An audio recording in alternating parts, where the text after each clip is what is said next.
wine of the Arabian Sea is wonderful and almighty. साल 2021 के सबसे बड़े चुनाव प्रचार पर आज विराम लग जाएगा, लेकिन इससे पहले अब भाजपा की सियासत बदली नजर आने लगी है। भाजपा की सियासत हिंदुत्व और मुस्लिम विरोध पर टिकी हुई है। भाजपा मुसलमानों के तुष्टीकरण की बात करती है, हिंदुओं के साथ भेदभाव होने की बात करती है, हिंदुओं के खतरे में पड़ने की बात करती है। लेकिन अब 5 राज्यों के चुनाव को देखते हुए भाजपा की घबराहट बढ़ गई है। लिहाजा पूरे देश में जय श्री राम का नारा लगाकर और हिंदुत्व के जरिए सियासी समीकरण को उलट पुलट कर रख देने वाली बीजेपी ने जब केरल में ईसा मसीह का नाम लेकर अपने विरोधी पर हमला किया, तो बंगाल में मोदी मुसलमानों के साथ तस्वीरें खिंचवा रहे हैं। दरअसल प्रधानमंत्री नरेंद्र मोदी की पश्चिमी बंगाल रैली के दौरान यह फोटो काफी कुछ कह रही है।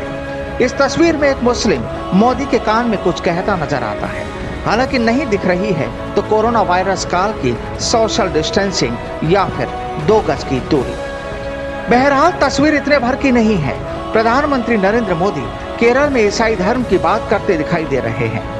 दरअसल मोदी ने केरल में चुनाव प्रचार करते हुए मुख्यमंत्री पिनराई विजयन और सत्तारूढ़ लेफ्ट डेमोक्रेटिक फ्रंट पर जोरदार हमला बोलते हुए ईसाई धर्म के संस्थापक और ईश्वर का दूत समझे जाने वाले ईसा मसीह का नाम लिया।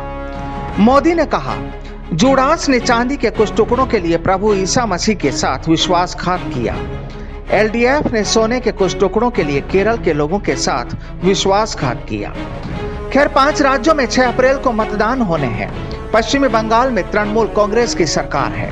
टीएमसी प्रमुख ममता बनर्जी राज्य की मुखिया है। यहाँ बहुमत के लिए 148 सीटें चाहिए।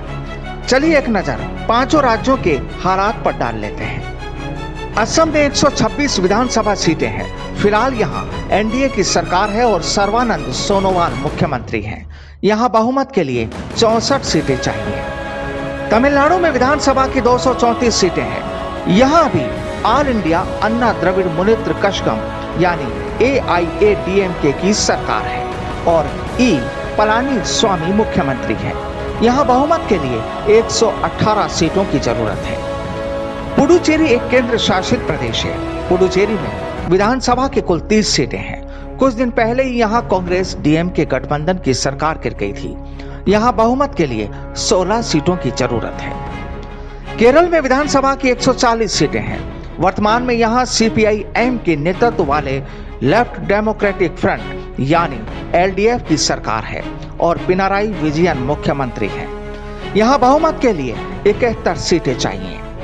बहरहाल 6 अप्रैल को 5 राज्यों में चुनाव होने वाले हैं। लिहाजा विधानसभा चुनाव के लिए आज शाम प्रचार का शोर थम जाएगा।